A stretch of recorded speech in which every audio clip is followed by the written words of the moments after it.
Hi, எப்படி இருக்கீங்க? உங்களுக்கு யார் கூடனா பிரச்சனை, அவங்கள எப்படியாச்சும் கரெக்ட் பண்ணணும்னு நினைச்சீங்கன்னா, அந்த ரெசிபிய செஞ்சு குடுங்க. உங்கள ஆஹா, ஓஹோன்னு பாராட்டுவாங்க. ஈவன் உங்க மாமியாரா இருந்தா கூட.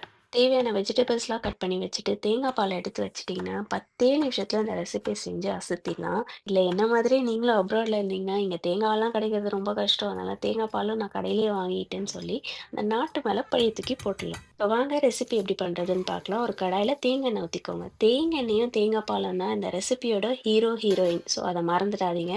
நான் சொல்றதெல்லாம் லைனா ஒண்ணொண்ணா வதங்குனதுக்கப்புறம் சேர்த்துக்கோங்க. ஃபர்ஸ்ட்டு வந்துட்டு ஹோல் ஸ்பைசஸ், பச்சை மிளகா, வெங்காயம், இஞ்சி பூண்டு பேஸ்ட்டு, காய், சிக்கன் இது எல்லாத்தையும் மூடி வச்சு குக் பண்ணுங்க. அப்புறமா தேங்காய் பால், உப்பு, பெப்பர்லாம் சேர்த்து மறுபடியும் மூடி வச்சு கொஞ்ச நேரம் கொதிச்சதுக்கப்புறம் இறக்கும்போது கொத்தமல்லி, திக்கான தேங்காய் பால் கொஞ்சம் ஃப்ரைடு ஆனியன்ஸ் அண்ட் கேஷ்யூஸ் போட்டு இறக்கிடுங்க.